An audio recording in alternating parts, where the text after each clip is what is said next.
अस्सलाम वालेकुम स्टूडेंट्स आज का जो हमारा लेक्चर है वो फार्मेसी टेक्नीशियन फार्माकोलॉजी यूनिट 2 का है। इसमें स्टूडेंट्स आज हमने पढ़ना है वो फैक्टर्स जो कि मॉडिफाइंग करते हैं ड्रग एक्शंस को और डोजेज को। उन फैक्टर्स के बारे में पढ़ना है हमने। स्टूडेंट्स एक बात हमेशा याद रहे कि कभी कभी ऐसा होता है कि एक पेशेंट को एक डोज दी जाती है, वो बड़ा अच्छा इफेक्ट करती है। अगर वही डोज उसको उसके अलावा किसी और रोज़ दी जाए या कभी फिर दोबारा दी जाए तो वो उस पे वो डोज इफ़ेक्ट नहीं करती। और इसके अलावा कभी कभी देखा जाता है कि मुख्तलिफ पेशेंट्स के अंदर एक दफ़ा की दी हुई डोज जो है वो अच्छा इफेक्ट कर देती है। अगर पॉपुलेशन की बात की जाए तो एक पर्सन को वही डोज अच्छा का रिजल्ट दे देती है और दूसरे पर्सन को वो डोज जो है वो डिज़ायरेबल एक्शन जो है वो नहीं देती, उस कंडीशन का जो उस नोयत का नहीं देती जो कि इससे प्रीवियस पेशेंट के अंदर था। तो स्टूडेंट्स ये हकीकत है कि जो हमारी डोज है, अगर वो स्मॉल डोज है, स्मॉल अमाउंट ऑफ ड्रग है, तो वो डिज़ायरेबल इफेक्ट नहीं देगी। और अगर उसकी लार्ज डोज हम दे रहे हैं किसी पार्टिकुलर पेशेंट्स को तो उसके अंदर जो है वो टॉक्सिक इफेक्ट शो कर सकती है। तो कुछ ऐसे ही फैक्टर्स हैं स्टूडेंट्स जिनके बारे में जिनकी डिटेल आज हम पढ़ेंगे। वो फैक्टर्स जो कि ड्रग के काम करने की सलाहियत पे असरअंदाज होते हैं, ड्रग एक्शंस पे और उसकी अमाउंट पे असरअंदाज होते हैं, उन फैक्टर्स की डिटेल हम पढ़ेंगे। सबसे पहले स्टूडेंट्स हमारे पास फैक्टर है एज का। एज के अंदर अगर देखा जाए तो सबसे पहले तो आप जो है वो एज को आपकी डिफाइन करें कि सबसे पहले जो एज है वो 2-3 ग्रुप्स में हमने इसको डिवाइड किया है। सबसे पहले इन्फेंट डोज की बात होगी।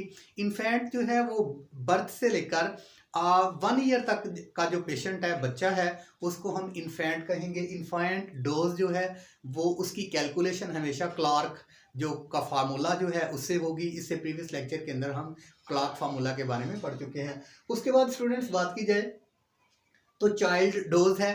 चाइल्ड डोज जो है ये चाइल्ड सबसे पहले चाइल्ड की डोज कब स्टार्ट होती है? 2 ईयर से लेकर 17 ईयर तक जो है वो चाइल्ड डोज कहलाती है। और चाइल्ड डोज की कैलकुलेशन हमेशा जो है वो यंग्स फार्मूला से की जाती है। इसकी डिटेल भी हम प्रीवियस लेक्चर के अंदर पढ़ चुके हैं। तो स्टूडेंट्स जो अडल्ट डोज होती है ये याद रहे कि अडल्ट के अंदर जो डोज होती है वो 18 to 16 ईयर तक होती है, वो अडल्ट डोज कहलाती है। और अडल्ट डोज जो है वो अबव 16 जो है वो डोज जो है वो भी उसकी भी जो कैलकुलेशन है वो भी की जाती है, वो भी बता दिया जाएगा आपको।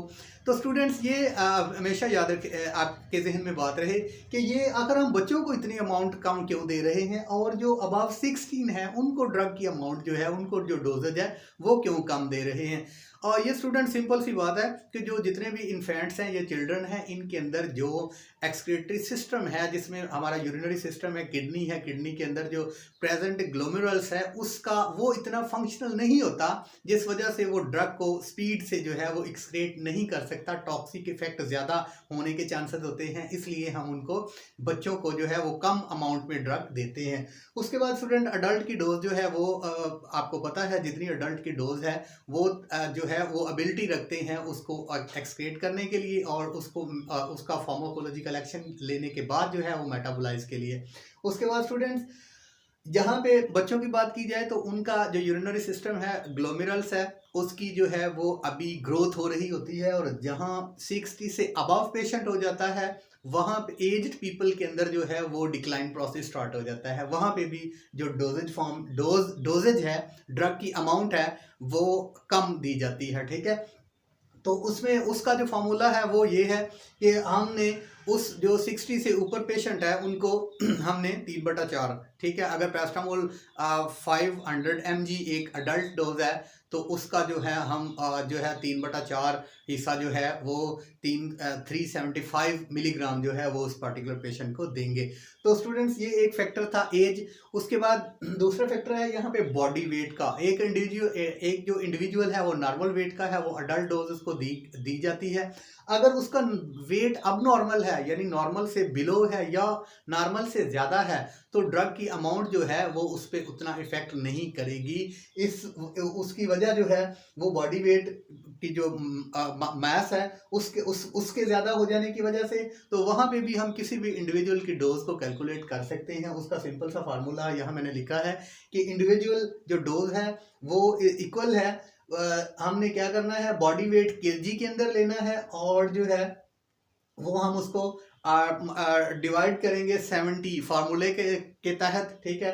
तो जो भी अमाउंट होगी वो यानी जो अडल्ट डोज होगी उसके साथ यानी इसको मल्टीप्लाई करने से जो अडल्ट डोज के साथ इसको मल्टीप्लाई करेंगे, ठीक है।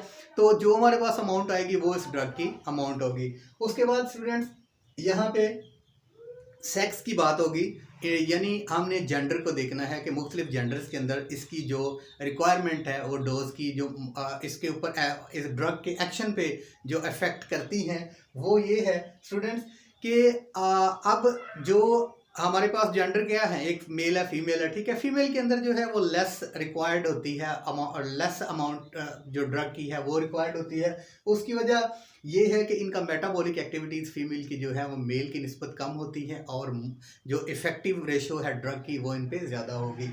उसके बाद प्रेगनेंसी की सूरत में भी जो है वो हम ड्रग जो है वो मॉडिफिकेशन कर मतलब ये उसके एक्शन को मॉडिफाई किया हो सकती है प्रेगनेंसी की सूरत में। प्रेगनेंसी के अंदर भी जो है ना वो ड्रग की चॉइस बड़े ख्याल से की जाती है। उसके बाद मेंस्ट्रुअल पीरियड के अंदर भी और उसके बाद लैक्टेशन के दौरान भी जो ड्रग है उसकी उसको जो है इसकी जो सिलेक्शन है या इसकी जो अमाउंट है वो जहन में रखी जाती है।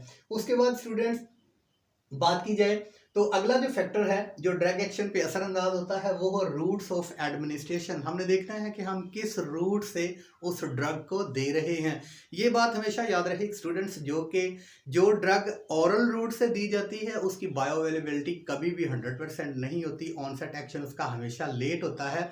जो ड्रग पेरेंट्रल रूट्स यानी ओरल रूट्स को बाईपास करते हुए डायरेक्ट पेरेंट्रल रूट से दी जाए उसकी बायो अवेलेबिलिटी हमेशा 100% होती है और ऑनसेट एक्शन जो है वो हमेशा फास्ट होता है। सो स्टूडेंट्स इसके अलावा अगर बात की जाए इसकी वजह ये है कि अगर हमने ओरल रूट से कोई ड्रग देनी है 500 mg अगर हम ओरल रूट से दे रहे हैं तो वो पेरेंटल रूट से उसकी जो डोज है वो ज़्यादा होगी। उसकी वजह ये है कि उसने हमारे जीआईटी के अंदर जाना है, हमारे डाइजेस्टिव सिस्टम के अंदर जाके डिसइंटीग्रेट होना है, उसके बाद उसकी डेजोलेशन होगी, डिज़ोल्व होगी, उसके बाद उसने जो है उसकी ऑब्जर्प्शन होगी, ऑब्जर्प्शन होने के बाद वो जब लिवर के अंदर जाएगी फर्स्ट पास मेटाबॉलिज्म के लिए तो उसमें फर्स्ट पास मेटाबॉलिज्म के दौरान वो बहुत सी उसकी अमाउंट जो है वो मेटाबोलाइज हो जाएगी, इसलिए उसकी बायो अवेलेबिलिटी जो है ब्लड के अंदर वो कम होगी। उसके बाद स्टूडेंट्स अगर ओरल और पेरेंटल रूट्स दोनों का कंपैरिजन किया जाए तो जो पेरेंटल रूट्स है वो बायो अवेलेबिलिटी जो ड्रग की बायो अवेलेबिलिटी है वो पेरेंटल रूट से ज़्यादा होगी। अगर पेरेंटल रूट्स में बात की जाए कि इंट्रावीनस और मस्कुलर या सबकुटेनियस तो भी इसमें डिफरेंस है कि अगर सबकुटेनियस या इंट्रामस्कुलर जो ड्रग दी जाती है निस्बत जो है इंट्रावीनस उनका एक्शन जो है वो स्लो होगा और जो इंट्रावीनस दी जाती है वो डायरेक्टली वेन के अंदर चली जाती है ब्लड स्ट्रीम के अंदर और उसका ऑनसेट एक्शन बड़ी रैपिडली होगा और फास्ट होगा और उसकी ड्रग की बायो अवेलेबिलिटी भी 100% होगी। उसके बाद स्टूडेंट्स बात करते हैं टाइम ऑफ एडमिनिस्ट्रेशन की कि किस पर्टिकुलर टाइम में जो ड्रग की अमाउंट दी जाएगी क्या टाइम भी उसको मॉडिफाई करता है, ड्रग को एक्शंस को मॉडिफाई करता है? तो ज़रूर करता है। कभी कभी स्टूडेंट्स हम देखते हैं कि मॉर्निंग के अंदर कुछ ड्रग्स जो हैं वो हमने मॉर्निंग के अंदर देनी होती है, कुछ बेड टाइम देनी होती है और कभी कभी स्टूडेंट्स ये एम्प्टी स्टोमिक के अंदर भी कुछ हमने ड्रग देनी है और कुछ ड्रग जो है हमने वो अगर खाना खा के भी जो है वो बहुत सी ड्रग्स देनी है। अब ये उसकी नौयत पे डिपेंड करता है कौन सी नेचर की ड्रग है और हमने वो कब देनी है। सो ये फैक्टर जो है एडमिनिस्ट्रेशन के जो हैं ये भी इसकी ड्रग की जो काम करने की सलाहियत है इसको मॉडिफाई करते हैं या इंक्रीज करते हैं या कम करते हैं, यानी इसमें मॉडिफिकेशन लाते हैं इसकी एक्शन में। उसके बाद स्टूडेंट बात की जाए तो डोजेज फॉर्म जो है ये भी एक ऐसा फैक्टर है जो कि ड्रग एक्शन पे को मॉडिफाई करता है। उसकी वजह ये है स्टूडेंट्स जब भी हम किसी ड्रग को लिक्विड फॉर्म में ले रहे हैं या पाउडर में ले रहे हैं तो अगर ओरली रूट से सिरप ले रहे हैं या पाउडर ले रहे हैं तो वो पाउडर और लिक्विड जो है डिसइंटीग्रेट जो है वो पहले ही हुआ है, ठीक है। उसने जाते ही जो है उसकी ऑब्जर्प्शन होगी और उसके बाद वो हमारे सिस्टेमिक सर्कुलेशन के अंदर आ जाएगा। उसके बाद इसकी निस्बत अगर हमने टैबलेट दी हुई है तो टैबलेट है या पाइल्स है या कैप्सूल है तो उसने डिसइंटीग्रेट होना है, डिसइंटीग्रेट एक्सक्रिएट होने के बाद डिजॉल्व होना है, डिजॉल्व होने के बाद उसकी अब्जॉर्प्शन होगी और हमारे ब्लड स्ट्रीम के अंदर आएगा। तो सो स्टूडेंट्स, जो डोजेज फॉर्म है वो भी जो ड्रग का एक्शन है उसकी मॉडिफिकेशन करती है। उसके बाद स्टूडेंट्स बात की जाए अब्जॉर्प्शन, डिस्ट्रीब्यूशन और एक्सक्रीशन ऑफ ड्रग्स। जो ड्रग्स हैं उनकी स्टूडेंट्स अब्जॉर्प्शन, उनकी डिस्ट्रीब्यूशन और उनकी एक्सक्रेशन, बॉडी से उनकी एलिमिनेशन भी जो ड्रग का एक्शन है उन पे उनको मॉडिफाई करता है। ये याद रहे कि जिन ड्रग्स की अब्जॉर्प्शन फास्ट है और एक्सक्रेशन फास्ट है वो डिज़ायरेबल इफ़ेक्ट कम देती हैं, उसकी वजह कि वो एक्सक्रेट बॉडी से जल्दी हो जाती हैं, अपना ड्रग को एक्शन करने के लिए टाइम नहीं मिलता, कम टाइम मिलता है, जिसकी वजह से उनका फार्माकोलॉजिकल एक्शन उतने पर्टिकुलर टाइम में शो नहीं होता और वो एक्सक्रेट हो जाती हैं।